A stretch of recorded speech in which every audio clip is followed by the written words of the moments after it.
Ujjwala education YouTube channel. आज के इस एजुकेशनल लेक्चर में बच्चों हम डिस्कस करने जा रहे हैं क्लास 10 के English chapter a Triumph of surgery को। ठीक है, ये हैरियट का, जेम्स हैरियट का लिखा हुआ एक बड़ा ही अच्छा स्टोरी है स्टूडेंट्स। ये देखिए स्टोरी किस बारे में है। ये स्टोरी एक डॉग के बारे में है जिसकी एक काफ़ी अमीर मालकिन है जो उस डॉग को काफ़ी प्यार करती है। ठीक है, और ज़्यादा खिलाने पिलाने, ज़्यादा लाड दुलार की वजह से वो जो डॉग है वो काफ़ी मोटा ताज़ा हो जाता है, काफ़ी बीमार हो जाता है। और फिर उसकी मिस्ट्रेस, उसकी मालकिन उसको एक वेटनरी डॉक्टर के पास लेके जाती है जो उसका इलाज करता है। ठीक है, किस तरीके से वो इसका इलाज करता है, क्या स्टोरी है, तो हम करते हैं हमारे लेसन को शुरू। देखिए, I was really worried about tricky this time. मैं ट्रिकी के लिए काफ़ी ज़्यादा चिंतित था इस वक्त। ये एक तरीके से ये जो स्टोरी का नरेटर है वो वेटनरी सर्जन है जिसके पास वो डॉक्टर इलाज के लिए आता है, तो वो डॉक्टर कहानी सुना रहा है एक तरीके से। ठीक है, मैं ट्रिकी के लिए बहुत ज़्यादा चिंतित था इस बार। I had pulled up my car when I saw him in the street with his mistress. मैंने अपनी गाड़ी साइड में लगा ली जब मैंने ट्रिकी डॉग को उसकी मालकिन के साथ देखा। And I was shocked at his appearance, और उसे देख के मैं काफ़ी सरप्राइज हो गया। He had become hugely fat, वो काफ़ी मोटा हो गया था। Like a blotted sausage with a leg at each corner, ऐसा लग रहा था कि किसी सॉसेज के, हॉट डॉग के अंदर जो सॉसेज डाला जाता है, ठीक है, जैसे कि किसी फुली हुई सॉसेज के चार हिस्सों पे चार टांगे लगा दी गई होंगी, इतना मोटा ताजा वो लग रहा था। His eyes bloodshot and rheumy, उसकी आंखें बिल्कुल लाल थी और उनमें से पानी आ रहा था। स्टेयर्ड स्ट्रेट अहेड, वो बिल्कुल सामने देख रहा था। And his tongue lolled from his jaws, और ऐसा लग रहा था कि उसकी जीभ जो है वो उसकी जॉज से बाहर गिर रही है, यानी उसका अपनी बॉडी के ऊपर बिल्कुल कंट्रोल नहीं था, ऐसा लग रहा था। Mrs Pumphrey hastened to explain, Mrs Pumphrey ने जल्दबाजी में समझाया। He was so listless Mr Herriot, ये कुछ ज़्यादा ही एनर्जी लेस हो गया है। लिस्टलेस का मतलब जिसमें बिल्कुल भी एनर्जी ना बची हो। मिस्टर हैरियट यानी वो मालकिन जो है, उसका नाम मिसेस पम्फ्रे है। वो मालकिन उस वेट को, ठीक है, जानवरों के डॉक्टर को समझाती है, हैरियट को समझाती है कि ये काफ़ी एनर्जी लेस हो गया है इन दिनों। He seem to have no energy, ऐसा लगता है कि बिल्कुल एनर्जी नहीं है इसके अंदर। I thought he must be suffering from mail nutrition, मुझे शुरू में लगा कि शायद उसको मेल न्यूट्रिशन हो गया है, कुपोषण हो गया है, खाना पूरा नहीं मिल रहा। So I have been giving him some little extras between meals, इसीलिए मैंने उसको सुबह, दोपहर और रात के खाने के बीच में भी थोड़े बहुत स्नैक्स वगैरह देने शुरू कर दिए, टू बिल्ड हिम अप, ताकि उसकी एनर्जी दोबारा वापस आ सके। Some malt, cod liver oil and bowl of Horlicks at night to make him sleep, मैं इसको थोड़ी सी मॉल्ट भी पिलाती हूँ। मॉल्ट एक तरह की अल्कोहल होती है। मैं इसको थोड़ी सी मॉल्ट भी पिलाती हूँ, कोल्ड लिवर ऑयल पिलाती हूँ, हॉर्लिक्स का एक पूरा बॉल खिलाती हूँ रात को, ताकि ये आसानी से सो पाए और एनर्जी लेस महसूस ना करे। नथिंग मच रियली, बाकी मैं उसको ज़्यादा कुछ तो नहीं खिला रही हूँ। तो यहाँ पे थोड़ा सा आयरोनिकल स्टेटमेंट है इसकी, मिसेस पम्फ्रे की, क्योंकि इसने बहुत सारी चीज़ों के नाम गिना दिए। ठीक है, कि मैं इसको 3 बार खाना तो देती ही हूँ दिन में, लेकिन खाने के बीच में ये सब कुछ देती हूँ, लेकिन ज़्यादा कुछ नहीं देती डॉक्टर, क्योंकि आपने कहा था ज़्यादा खाना नहीं देना, तो मैं इसका ज़्यादा कुछ नहीं देती। तो वो देती भी बहुत कुछ है और मानती भी नहीं है इस बात को एक तरीके से, Mrs Pumphrey. And did you cut down on the sweet things as I told you, और मैंने तुम्हें पिछली बार कहा था, बैट कहता है मिसेस पम्फ्रे को, मैंने आपको पिछली बार कहा था कि इसको मीठी चीज़ें मत खिलाना, तो क्या आपने वो उसका पालन किया? Oh I did for a bit, हाँ मैंने शुरू में तो किया, but he seemed to be so weak I had to relent, लेकिन ये कुछ ज़्यादा ही कमज़ोर लगने लगा मीठी चीज़ें छोड़ने के बाद, इसलिए मुझे वापस शुरू करना पड़ा। He does love ice cream cakes and chocolates, इसे आइसक्रीम केक्स और चॉकलेट्स इतने पसंद है कि मैं इसे मना नहीं कर पाती हूँ। I can't bear to refuse him, मुझसे सहन नहीं होता इसको मना करना। ठीक है, इसको इतनी ज़्यादा पसंद है। यानी एक तरीके से मिसेस पम्फ्रे चाहती भी है कि उसका डॉग ठीक हो जाए, और वो डॉक्टर की सलाह भी नहीं मान रही है। डॉक्टर ने जो कुछ कहा था एग्जैक्टली उसका अपोजिट कर रही थी Mrs Pomfrey. I looked down again at the little dog, मैंने दोबारा उस लिटिल डॉग की तरफ देखा, ट्रिकी की तरफ देखा। दैट वॉज द ट्रबल, वो खुद में ही एक मुसीबत था। Tricki's only fault was greed, Tricki की एक ही गलती थी, वो लालची था। He had never been known to refuse food, वो कभी खाने के लिए मना ही नहीं करता था। He would tackle a meal at any hour of the day और नाइट, उसको दिन रात किसी भी घंटे खाने के लिए दे दो वो खा जाएगा, ये उसकी सबसे बड़ी गलती थी। And I wandered about all the things Mrs Pomfrey hadn't mention, और मुझे पता था कि बहुत सारी ऐसी खाने की चीज़ें हैं जो मिसेस पम्फ्रे इस डॉग को खिलाती हैं, लेकिन मुझे बता नहीं रही हैं। यानी वो कुछ ऐसी चीज़ें भी थी जो बिना बताई डॉग को खिलाती थी। Are you giving him plenty of exercise, क्या आप इसकी एक्सरसाइज करवाती हैं? वेट पूछता है मिसेस पम्फ्रे से। Well he has his little walks with me as you can C.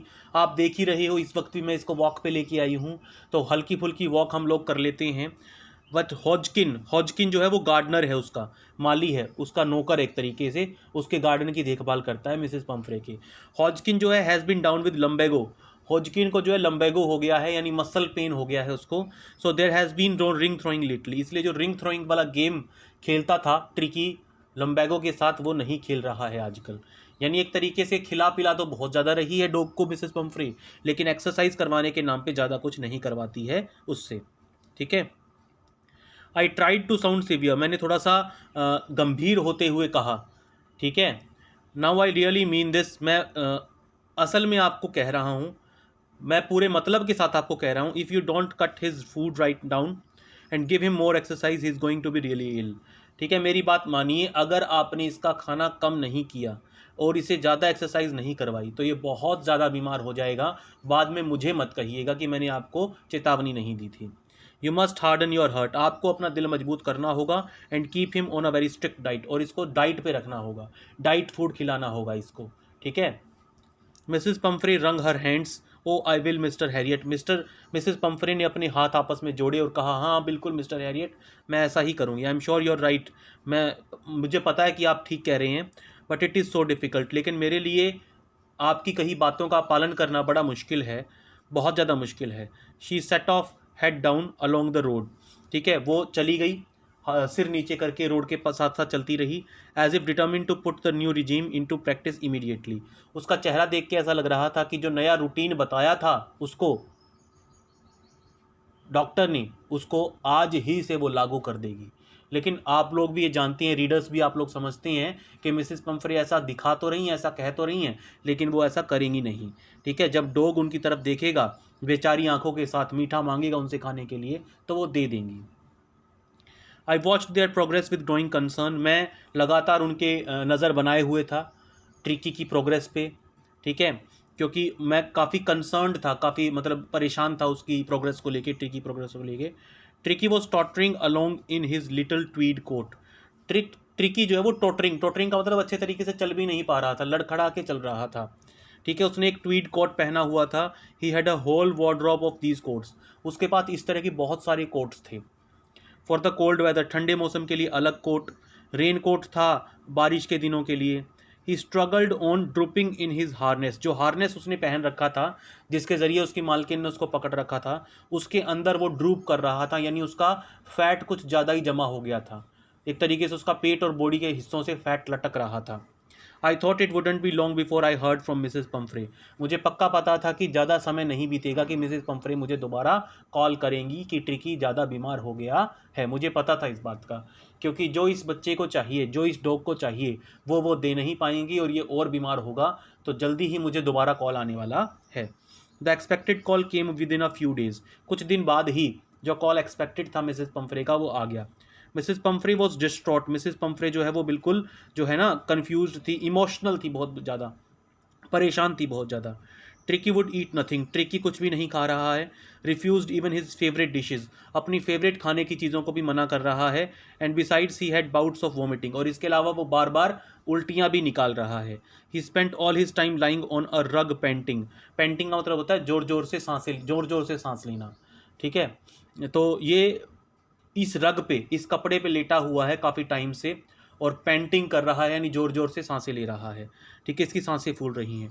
Didn't want to go for walks, ना तो ये वॉक के लिए जाना चाहता, didn't want to do anything, ना ये कुछ करना चाहता, बस यहाँ लेट के जोर जोर से सांसें ले रहा है। मुझे इसकी बहुत फिक्र हो रही है। I had made all my plans in advance, doctor कहता है कि मैंने पहले से ही अपने सारे प्लान्स रेडी कर लिए थे। The only way to get Tricki out of the house for a period, एक ही तरीका था ट्रिकी को ठीक करने का, कुछ समय के लिए ट्रिकी को उस घर से और मिसेस पंफ्रे से दूर रखना। I suggested that he be hospitalised for about a fortnight to be kept under observation, मैंने, मिस्टर हैरियट ने मिसेस पंफ्रे को कहा कि इसे हॉस्पिटलाइज करना होगा, हॉस्पिटल में एडमिट करना होगा एक फोर्टनाइट, फोर्टनाइट मतलब आधे महीने के लिए, 15 दिन के लिए, ताकि इसको अंडर ऑब्जर्वेशन रखा जा सके। The poor lady almost swooned, poor lady जो थी वो बिल्कुल इमोशनल हो गई, स्वून्ड का मतलब वेरी इमोशनल हो गई वो। She was sure that he would pine and die if he did not see her every day, उसको इस बात का पक्का पता था कि ही वुड पाइन, मतलब वो जो डॉग है ट्रिकी, वो उसको याद करेगा और उसकी याद में मर जाएगा अगर मिसेस पंफ्रे से वो रोज़ नहीं मिलेगा तो। ऐसा उसको लगता था मिसेस पंफ्रे को। But I took a firm line, लेकिन मैंने पक्के तौर पे कहा, देखिए अगर आपको मुझसे इलाज कराना है इस डॉग का, तो मैं इस डॉग को 15 दिन के लिए अपने क्लिनिक पे हॉस्पिटलाइज करूँगा और आपको वहाँ विजिट करने की बार बार इजाज़त नहीं दूंगा। Tricki was very ill, Tricki ज़्यादा बीमार था। This was the only way to save him, उसको बचाने का एक यही तरीका था। In fact I thought it be best to take him without delay, यहाँ तक कि मैंने ये भी सोचा कि अभी इसी वक्त मैं इसको गाड़ी में बिठा के ले जाऊँ, ज़्यादा देरी ना करूँ, क्योंकि इसकी तबीयत और ज़्यादा ख़राब ही होगी अगर यहाँ रहेगा तो। फॉलोड बाई मिसेस पम्फ्रेज वेलिंग, जब मैं उसको लेके गया तो मिसेस पम्फ्रे पीछे से रो रही थी। वेलिंग का मतलब रोना। I marched out to the car carrying the little dog wrapped in a blanket, मैं बहुत तेज़ी से मार्च करता हुआ गाड़ी की तरफ बढ़ा और मेरी गोद में वो ट्रिकी था जिसको मैंने ब्लैंकेट में लपेट रखा था, कंबल में लपेट रखा था। The entire staff was roused and maids rushed in and out, bringing his day bed, his night bed, favourite cushions, toys and rubber rings, breakfast bowl, lunch bowl, supper bowl etcetera. पूरा staff एक तरीके से जैसे जाग गया हो, पूरे staff में एक अलग सी एनर्जी आ गई थी। जितनी भी नौकरानियां थी वो कभी घर के अंदर जाती फिर बाहर आती, ठीक है, वो उस कुत्ते का सामान लेके आ रही थी, उसका डे बेड, उसका नाइट बेड, उसके पसंदीदा तकिए, टॉयज़, उसकी रबड़ रिंग्स, उसका ब्रेकफास्ट करने का बॉल, उसका लंच करने का बॉल, उसका सफ़र यानी लेट नाइट डिनर करने का बॉल, ये सब मेरी गाड़ी में रख रही थी। Realising that my car would never hold all the stuff, I started to drive away. मुझे लग गया था कि मेरी गाड़ी में इतना सामान नहीं आएगा जितना ट्रिकी के लिए इस घर में जोड़ा गया है, इसलिए मैंने वेट नहीं किया पूरा सामान लदने का और मैंने गाड़ी चला दी। एज आई मूव्ड ऑफ, जैसे ही मैं दूर जा रहा था, Mrs Pomfrey with a despairing cry through an armful of little quotes through the window. जब मैं जा रहा था, मिसेस पम्फ्रे ने काफ़ी उदास भरी चीख निकाली और उनकी बाहों में बहुत सारे कपड़े थे ट्रिकी के, कोट्स थे ट्रिकी के, वो खिड़की के जरिए मेरी गाड़ी के अंदर फेंक दिए।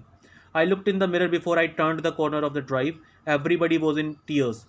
जब मैं मुड़ रहा था रोड के ऊपर, ठीक है, तब मैंने शीशे में पीछे देखा तो सारे रो रहे थे। मिसेस पम्फ्रे तो रो ही रही थी, जो नौकर चाकर थे वो भी रो रही थी। Out on the road I glanced down at the pathetic little animal. जब मैं रोड पे गाड़ी चला रहा था, मैंने उस बेचारे छोटे से जानवर की तरफ देखा, gasping on the seat bye my side, जो कि ज़ोर ज़ोर से सांसें ले रहा था मेरी साइड सीट पे बैठा हुआ। आई पैटेड द हेड, मैंने उसके सिर पे शाबाशी दी। Tricki made a brave effort to wag his tail, पूरा कोशिश किया ट्रिकी ने कि वो अपनी पूँछ हिलाए। अक्सर जब डॉग किसी से प्यार करते हैं, किसी को प्यार जताते हैं तो पूँछ हिलाते हैं अपनी, तो उसने बेचारे ने बहुत कोशिश की अपनी पूँछ जोर से हिलाने की। पुअर ओल्ड लैड, बेचारा डॉग अपनी पूँछ भी प्रॉपरली नहीं हिला पा रहा है। I said, you haven't a kick in you but I think I know a cure for you. मुझे पता है तुम्हारे अंदर किक नहीं रही है, तुम्हारे अंदर वो एनर्जी, वो ज़ील नहीं रही है, लेकिन मुझे पता है कि तुम्हें कैसे ठीक करना है। तुम चिंता मत करो, जल्द ही तुम पूरे तरीके से हेल्दी होकर वापस अपने घर में आ जाओगे। एट द सर्जरी, तो सर्जरी के लिए लेके तो गया था, लेकिन वो करता कुछ हो रही है वेट डॉक्टर उसके साथ। The house hold dogs surged around me, यानी जैसे ही मैं उसको सर्जरी वाले क्लिनिक में लेके गया, सर्जरी वाली जगह पे लेके गया, जो मेरे डॉग थे वहाँ पे, जो मेरे क्लिनिक में बाकी डॉग्स थे, वो चारों मेरी तरफ, वो सारे डॉग्स मेरी तरफ इकट्ठा हो गए, मेरे आसपास इकट्ठा हो गए। Tricki looked down at the noisy pack with dull eyes, Tricki ने उस शोर कर रहे कुत्तों के झुंड की तरफ डल आंखों के साथ देखा। एंड व्हेन पुट डाउन, और जब मैंने उस ट्रिकी को नीचे रखा, ले मोशनलेस, वो ऐसे लेट गया जैसे कि उसके अंदर एनर्जी ना हो, वो कुछ मूवमेंट ही नहीं कर रहा था कारपेट के ऊपर। The other dogs after sniffing round him for a few seconds decided he was an uninteresting object and ignored him. उन डॉग्स ने, जो बाकी डॉग्स थे मेरे क्लिनिक पे, उन्होंने थोड़ी देर तो उसको सूंघा, इधर उधर नाक घुसाई, लेकिन कुछ सेकंड तक उसको सूंघने के बाद उनको लगा कि ये ज़्यादा इंटरेस्टिंग क्रीचर नहीं है, ज़्यादा इंटरेस्टिंग जीव नहीं है, इसलिए वो वहाँ से चले गए। I made up a bed for him in a warm loose box, मैंने उसके लिए एक बेड तैयार किया सोने के लिए, एक गर्म और ढीले ढाले बॉक्स में, एक खुले बॉक्स में, next to the one where the other dogs slept. उन्हीं डॉग्स के पास मैंने उसको सुलाने का डिसाइड किया जहाँ पे दूसरे डॉग्स सोते थे। For 2 days I kept an eye on him, 2 दिन के लिए मैंने उसके ऊपर पूरी नज़र रखी। Giving him no food but plenty of water, मैंने उसको 2 दिन के लिए खाना ही नहीं दिया, लेकिन पानी खूब दिया पीने को। At the end of the second day he started to show some interest in the surroundings, जब दूसरा दिन ख़त्म हो गया, तब उसने थोड़ा बहुत मूवमेंट शुरू किया और अपने आसपास के सराउंडिंग्स में थोड़ा इंटरेस्ट दिखाने लगा, ठीक है, यानी जो फैट बहुत ज़्यादा उसके अंदर जमा हो गया था, जो अनडाइजेस्टेड फूड उसके अंदर जमा हो गया था, वो क्लियर होने के बाद थोड़ी बहुत मूवमेंट वो करने लगा। And on the third he began to whimper when he heard the dogs in the yard. और तीसरे दिन तो वो कूं कूं की आवाज़ करने लग गया जब वो यार्ड में, आंगन में दूसरे डॉग्स को खेलते हुए, भागते हुए, दौड़ते हुए, भौंकते हुए देखता था, तो यानी उनके साथ आवाज़ में आवाज़ मिलाने की कोशिश करने लगा।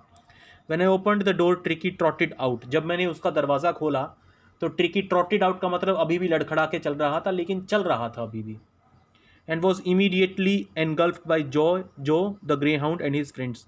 और जैसे ही वो बाहर निकला कुत्तों के झुंड के में, जो ग्रे हाउंड एक डॉग की ब्रीड होती है, जो ग्रे हाउंड था, जो उस ग्रे हाउंड का नाम है, ग्रे हाउंड था वो, और बाकी कुत्ते उसके चारों तरफ इकट्ठा हो गए। ठीक है, एक तरीके से उसको निगल लिया, एक तरीके से मतलब उसको बहुत प्यार दिखा रहे थे। After rolling him over and thoroughly inspecting him, उसको इधर उधर रोल करने के बाद अपनी नाक के ज़रिए, अपनी बॉडी के ज़रिए, और उसको प्रॉपरली इंस्पेक्ट करने के बाद, जांच लेने के बाद, the dogs moved of down the garden, dogs जो है आगे बढ़ गए गार्डन की तरफ। ट्रिकी फॉलोड देम, ट्रिकी भी उनके पीछे पीछे चलने लगा, rolling slightly with his surplus fat. ऐसे लग रहा था कि जैसे वो गोल गोल के रोल होके चल रहा है, क्योंकि काफ़ी फैट उसकी बॉडी में जमा हो गया था। और जो चीज़ डॉक्टर उसको प्रोवाइड कर रहा है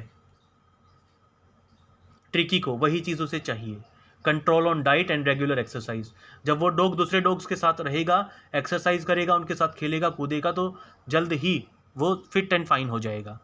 लेटर दैट डे, उसी दिन बाद में, I was present at feeding time, जब कुत्तों के खाने का टाइम था मैं वहाँ पे मौजूद था। आई वॉच्ड वाइल ट्रिस्टन वो है जो कुत्तों को खाना देता है, slopped the food into the bowls, मैं देख रहा था जब ट्रिस्टन डॉग्स के बॉल्स में खाना डाल रहा था। There was the unusual headlong rush followed by sounds of high speed eating. ठीक है, जैसे ही डॉग्स को पता चला कि बॉल्स में खाना डाल दिया गया है, यूजुअल हेडलॉन्ग रश, वो दौड़ते हुए आए। ठीक है, और ऐसा यूजुअली होता था, हर बार की तरह वो, रोज की तरह वो दौड़ते हुए आए और बहुत जोर जोर से, बहुत स्पीड से खाने लगे। Every dog knew that if he fell behind the others he was liable to have some competition for the last part of his meal. हर डॉग को पता था कि अगर वो दूसरे से लेट हो गया खाना खाने में, तो उसके बॉल में बचा हुआ आखिरी खाना दूसरे कुत्ते झपटेंगे, छीनने की कोशिश करेंगे, उसको compete करना पड़ेगा बाकी डॉग्स के साथ अपना खाना बचाने के लिए। इसलिए वो जल्दबाजी में अपना खाना फिनिश कर रहे थे सारे डॉग्स। ठीक है, व्हेन दे हैड फिनिश्ड, जब सब डॉग्स ने खाना खा लिया, tricky took a walk round the shining balls, tricky ने उन चमकते हुए बॉल्स, क्योंकि बिल्कुल चमका दिए थे, बिल्कुल सब कुछ खा गए थे डॉग्स, बॉल्स में कुछ भी नहीं छोड़ा था, तो ट्रिकी बेचारा उन चमकते बॉल्स को चाट रहा था, क्योंकि उसके लिए बॉल नहीं लगाया गया था आज।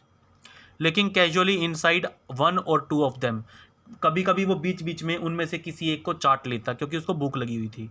Next day an extra ball was put out for him, अगले दिन एक एक्स्ट्रा बॉल ट्रिकी के लिए भी रखवा दिया गया। And I was pleased to see him jostling his way towards it, और जैसे ही उसको पता चला कि मेरा भी बॉल रखा गया है, वो जॉसलिंग का मतलब दूसरों के साथ धक्का मुक्की करते हुए, पूरी एक्सरसाइज करते हुए अपने खाने की तरफ बढ़ रहा था। फ्रॉम देन ऑन, उस दिन के बाद, हिज प्रोग्रेस वॉज रैपिड, काफ़ी रैपिडली उसकी तबीयत में सुधार आया। He had no medical treatment of any kind but all day he ran about with the dogs, उसको किसी तरह की कोई दवाई नहीं दी मैंने, बस वो सारा दिन बाकी डॉग्स के साथ दौड़ता कूदता उछलता रहता था। ज्वाइनिंग इन देयर फ्रेंडली स्क्रिमेजेस, और जो डॉग्स आपस में स्क्रिमेजेस करते हैं, यानी फ्रेंडली फाइट्स करते हैं, ठीक है, दोस्ती यारी में जो एक दूसरे के साथ झगड़ते हैं, एक दूसरे को काटते हैं, उन स्क्रिमेजेस में, उन फ्रेंडली फाइट्स में वो भी पार्टिसिपेट करने लग गया, यानी अब उसको प्लेंटी ऑफ एक्सरसाइज मिल रही थी। He discovered the joys of being bowled over, tramped on and squashed every few minutes, उसको काफ़ी मज़ा आता था जब उसको इधर उधर बॉल कर दिया जाता, इधर उधर लुढ़काया जाता था, उसके ऊपर पैर रख दिए जाते थे, उसको स्क्वैश कर दिया जाता था, कोई डॉग उसके ऊपर बैठ जाता था, तो हर मिनट उसके साथ ऐसा होता था। ठीक है, क्योंकि वो दूसरों से कमज़ोर था और उसको काफ़ी मज़ा आता था इन चीज़ों में। He became an accepted member of the gang, वो उस गैंग का एक एक्सेप्टेड मेंबर हो गया, सारे डॉग्स उसको प्यार करने लग गए। An unlikely silky little object among the shaggy crew, वो एक सिल्की, छोटा सा सिल्की ऑब्जेक्ट था गंदे भद्दे कुत्तों के बीच में। ठीक है, जैसे कि बेचारे गरीब गली के कुत्तों के बीच में एक प्यारा सा पेट सिल्की डॉग रख दिया जाए, इस तरीके से था वो। दिखने में उनसे काफ़ी अलग था, लेकिन उनके साथ काफ़ी घुल मिल गया था वो उस शैगी, यानी शैगी का मतलब भद्दे क्रू के साथ, क्रू का गया है डॉग्स के झुंड के साथ। ठीक है, fighting like a tiger for his share at meal times. ठीक है, जल्दी ही वो किसी टाइगर की तरह लड़ने लगा दूसरे डॉग्स के साथ अपने खाने के लिए, खाने के वक्त पे। मील टाइम्स का मतलब खाने के वक्त पे।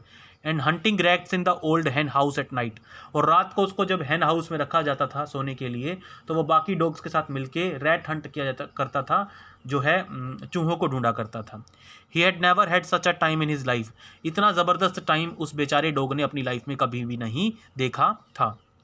All the while Mrs Pumphrey hovered anxiously in the background, इस पूरे टाइम मिसिस पंफ्रे जो है बैकग्राउंड में पूरी नज़रें बनाई हुई थी डॉग्स, अपने डॉग के ऊपर।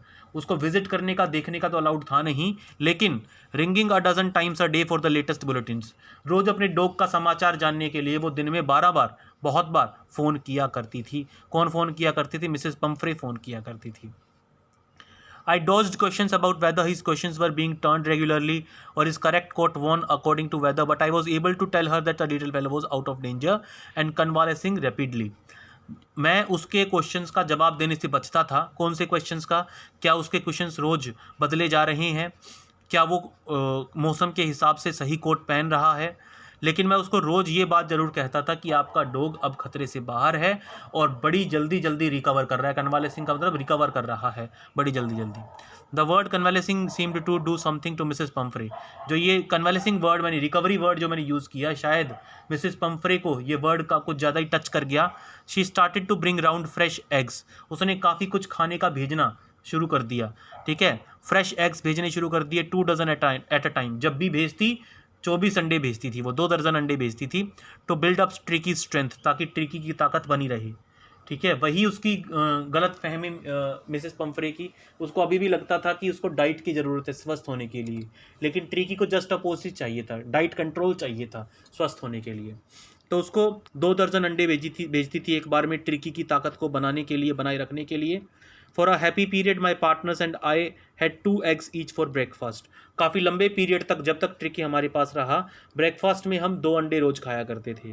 But when the bottles of wine began to arrive the real possibilities of the situation began to dawn on the household, लेकिन जब कुत्ते के लिए वाइन आने लगी, तब रियल पॉसिबिलिटीज़ यानी असली प्यार का पता चला हमें। तब हमें पता चला कि वो मिसेस पंफ्रे अपनी डॉग से कितना प्यार करती है। It was to enrich Tricki's blood, wine क्यों भेजती थी वो? ताकि ट्रिकी का खून पूरा बन जाए। ठीक है, लंच बिकेम अ सेरेमनियल ओकेजन, हमारे लिए तो लंच एक तरीके की सेरेमनी होने लगी, एक तरह की पार्टी होने लगी। With 2 glasses of wine before and several after the meal, क्योंकि खाने से पहले हम 2 गिलास वाइन पीते थे सारे लोग, और खाने के बाद कई गिलास वाइन पीते थे, यानी हमारे लिए तो लंच एक तरह की पार्टी होने लगा। We could hardly believe it when the brandy came to put a final edge on Tricky's constitution. हमें बिलीव ही नहीं हुआ जब ट्रिकी के खाने के सामान में ब्रांडी भी आने लगी। ठीक है, वो भी एक तरह की अल्कोहल होती है। For a few nights the fine spirit was rolled around inhaled and reverently drunk, कुछ रातों तक फाइन स्पिरिट कहा गया ब्रांडी को। उस ब्रांडी को हम रोल करते, इनहेल करते, और फिर उसको बड़ा ही चाव से, बड़ी ही मस्ती के साथ, बड़ी ही रिस्पेक्ट के साथ उसको पीते। रेवरेंटली मतलब इन लोगों को शायद इतनी महंगी ब्रांडी कभी पीने के लिए मिलती नहीं हो, तो गिलास में डाल के उसको ग्लास में रोल करते, अच्छे से उसको सूंघते, और फिर उसको बड़े आदर सम्मान के साथ पीते। They were days of deep content, starting well with the extra egg in the morning, improved and sustained by midway wine, and finishing luxuriously round the fire with the brandy. वो दिन जो थे वो बिल्कुल संतुष्टि के दिन थे हमारे लिए। हम ब्रेकफास्ट की शुरुआत करते थे एक्स्ट्रा एग खाते हुए, दिन के खाने के साथ हम काफ़ी इम्प्रूव्ड खाना खाते थे दिन में वाइन के साथ, और रात को आग के चारों तरफ बैठ के हम लोग ब्रांडी पीते थे, यानी हमारी तो मौज हो गई थी। It was a temptation to keep Tricki on as a permanent guest, मुझे ऐसा लगा कि ट्रिकी को एक परमानेंट गेस्ट बना लेना चाहिए मुझे अपने क्लिनिक पे। अगर मैं उसको अपने क्लिनिक पे ही रख लूँगा लंबे टाइम तक परमानेंटली, तो मुझे ये सब खाने के लिए, ये सब मज़ेदार चीज़ें मिलती रहेंगी। एक तरीके की टेम्पटेशन हुई, एक तरह का लालच आया मेरे मन में। But I knew Mrs Pumphrey was suffering and after a fortnight felt compelled to phone and tell her that a little dog had recovered and was awaiting collection. लेकिन मुझे पता था कि मिसिस पंफ्रे बहुत दुखी हैं अपने डॉग से दूर रह के, और 15 दिनों के बाद मुझे फोर्सफुली फ़ोन करना पड़ा और उन्हें बताना पड़ा कि जो आपका छोटा डॉग है वो पूरे तरीके से रिकवर हो गया है, अवेटिंग कलेक्शन यानी कलेक्ट होने के लिए तैयार है, ले जाने के लिए तैयार है। विद इन मिनट्स, मिनटों के अंदर ही, about 30 feet of gleaming black metal drew up outside the surgery. मेरी सर्जरी के बाहर, मेरे क्लिनिक के बाहर 30 फीट की चमकती हुई ब्लैक कलर की गाड़ी आके रुकी। ब्लैक मेटल का मतलब होता है गाड़ी, ठीक है, लग्जरियस गाड़ी आके रुकी मेरे क्लिनिक के बाहर। The chauffeur open the door, driver ने डोर खोला, and I could just make out the figure of Mrs Pomfrey almost lost in the interior. और मैं बहुत मुश्किल से ही मिसेस पंफ्रे को देख पा रहा था, गाड़ी के इंटीरियर के साथ वो घुल मिल गई थी आसानी से नज़र नहीं आ रही थी। Her hands were tightly clasped in fronts of her, उसने अपने हाथ बहुत जोर से फोल्ड कर रखे थे अपने सामने। हर लिप्स ट्रेम्बल्ड, उसके होंठ कांप रहे थे। Oh Mr Herriot, do tell me the truth, is he really better? वो कहती, मिस्टर हैरियट बिल प्लीज़ मुझे सच सच बता दीजिए, क्या सच में मेरा डॉग सही हो गया है या उसके साथ कुछ गलत हो गया है? काफ़ी घबराई हुई थी। येस ही इज़ फाइन, हाँ मिसेस पंफ्रे वो बिल्कुल ठीक है। There is no need for you to get out of the car, आप गाड़ी से बाहर मत उतरिए। I will go and fetch him, मैं जाता हूँ और उसको लेके आता हूँ। I walked through the house into the garden, मैं घर की से होता हुआ गार्डन में गया। A mass of dogs was hurtling round and round the lawn, कई सारे डॉग्स जो हैं वो घुल मिल रहे थे, रोल कर रहे थे एक दूसरे के ऊपर उस लॉन में। And in their midst, ears flapping, tail waving, was a little golden figure of Tricki, और उन्हीं के बीच में कानों को फ्लैप करता हुआ, अपनी पूंछ को जोर जोर से हिलाता हुआ, गोल्डन कलर का ट्रिकी जो है वहाँ पे बीच में अलग से नज़र आ रहा था। In 2 weeks he had been transformed into a lithe hard muscled animal, इन 2 हफ्तों के टाइम में ही मैंने उसको हार्ड मसल्ड, यानी बिल्कुल सारा फैट गायब हो गया था उसकी बॉडी का। He was keeping up well with the pack, अब वो हर कुत्ते का पूरा पूरा मुकाबला कर रहा था, किसी से पीछे नहीं रह रहा था। Stretching out in great bounds, his chest almost brushing the ground, ठीक है, पूरा स्ट्रेच कर रहा था वो अपनी बॉडी को, ठीक है, हर बाउंड में पूरा स्ट्रेच कर रहा था, ठीक है। और ऐसा लग रहा था कि जब वो आया था तब ऐसा लग रहा था कि वो ड्रूप कर रही है उसकी चेस्ट, लेकिन अब वो इतना स्ट्रेच कर रहा है, ऐसा लग रहा है कि उसकी जो चेस्ट है वो ग्राउंड के साथ ब्रश हो जाएगी। यानी काफ़ी अच्छे से स्ट्रेच कर रहा है, एक्सरसाइज कर रहा है, हार्ड मसल हो चुका है, पूरे तरीके से रिकवर हो चुका है अब वो डॉग, ठीक है। I carried him back along the passage to the front of the house, मैं रास्ते से उसको उठाया, मैंने उसको वहाँ से, और उसको घर के आगे जो गाड़ी खड़ी थी वहाँ लेके आया उसको। The chauffeur was still holding the car door open, driver ने अभी भी गाड़ी के दरवाजे को खुला था और पकड़ रखा था। When Tricky saw his mistress, जब ट्रिकी ने अपनी मालकिन को देखा, he took off from my arms in a tremendous leap, उसने एक ज़बरदस्त छलांग लगाई, मेरी बाहों से उछल गया, and sailed into Mrs Pumphrey's lap, और सीधा जाके मिसेस पंफ्रे की गोद में उसने लैंड किया। शी गेव अ स्टार्टल्ड ओह, वो काफ़ी सरप्राइज हो गई, इतनी एनर्जेटिक छलांग उसने कभी एक्सपेक्ट नहीं की थी ट्रिकी जैसे डॉग से। And then to defend herself as he swarmed over her, licking her face and barking, और फिर वो अपनी मालकिन से मिलके काफ़ी खुश था, एक तरीके से पूरे तरीके से घेर लिया था उसने अपनी मालकिन को, जोर जोर से भौंक रहा था खुशी के मारे, अपनी मालकिन को इधर उधर से लिक कर रहा था, चाट रहा था। इस तरह की एक्टिविटीज़ अक्सर वो नहीं करता था, तो अपने आप को जो है संभालना पड़ा एक तरीके से मिसेस पंफ्रे को। During the excitement I help the chauffeur to bring out the beds, toys, cushion, coats and balls, none of which had been used. ये जब सब कुछ हो रहा था मिसेस पंफ्रे और ट्रिकी के बीच में, इस एक्साइटमेंट के दौरान मैं और ड्राइवर मेरे सर्जरी के अंदर गए, मेरे क्लिनिक के अंदर गए, और बेड, टॉयज, कुशन, कोट्स और बॉल्स लेके आए, जिनमें से एक भी चीज़ मैंने यूज़ नहीं की थी। As the car moved away, जब कार जा रही थी, Mrs Pumphrey leaned out of the window, Mrs Pumphrey खिड़की से बाहर झुकी। Tears shone in her eyes, उसकी आंखों में खुशी के आंसू थे। हर लिप्स ट्रेम्बल्ड, उसके होंठ कांप रहे थे। ओ मिस्टर हैरियट, अरे मिस्टर हैरियट, शी क्राइड, वो कह रही थी। How can I ever thank you, मैं कब कैसे आपकी मदद करूं। This is a triumph of surgery, ये तो आपकी सर्जरी की, आपके इलाज की एक जीत है। एक तरीके से आयरॉनिकल सा स्टेटमेंट है मिसेस पंफ्रे का, क्योंकि किसी तरह की कोई भी दवाई तो दी ही नहीं डॉक्टर ने ट्रिकी को, लेकिन मिसेस पंफ्रे को लग रहा है कि उसके एक्सपर्ट ऑब्जर्वेशन की वजह से ही उसका डॉग, और उसके एक्सपर्ट ट्रीटमेंट की वजह से ही उसका डॉग ठीक हो पाया है। तो स्टूडेंट्स, ये स्टोरी यहाँ ख़त्म होती है। जेम्स हैरियट की लिखी हुई काफ़ी अच्छी स्टोरी थी। अगर आपको वीडियो पसंद आई, कहानी पसंद आई, तो प्लीज़ वीडियो को लाइक ज़रूर कीजिएगा। ये आपके लिए तो फ्री है, लेकिन हमारे लिए बहुत वैल्यूएबल है। अगर आप इस चैनल पे नए हैं, अभी तक आपने सब्सक्राइब नहीं किया है, तो सब्सक्राइब करें ब्रिजबाला एजुकेशन यूट्यूब चैनल को, दबा दें नोटिफिकेशन बेल आइकन को, ताकि जैसे ही हम कोई नया वीडियो अपलोड करें तुरंत उसकी नोटिफिकेशन पहुँचे आपके डिवाइस तक। और जाने से पहले एक बार इस वीडियो के डिस्क्रिप्शन को ज़रूर से ज़रूर चेक कीजिएगा, क्योंकि वहाँ हमने आपकी क्लास के अलग अलग सब्जेक्ट्स की चैप्टर एक्सप्लेनेशंस और यूजफुल कंटेंट्स प्लेलिस्ट में अवेलेबल करवा रखा है। तो एक बार उन प्लेलिस्ट के लिंक्स को ज़रूर से ज़रूर चेक करें। Thank you for being with us. Keep loving, keep supporting.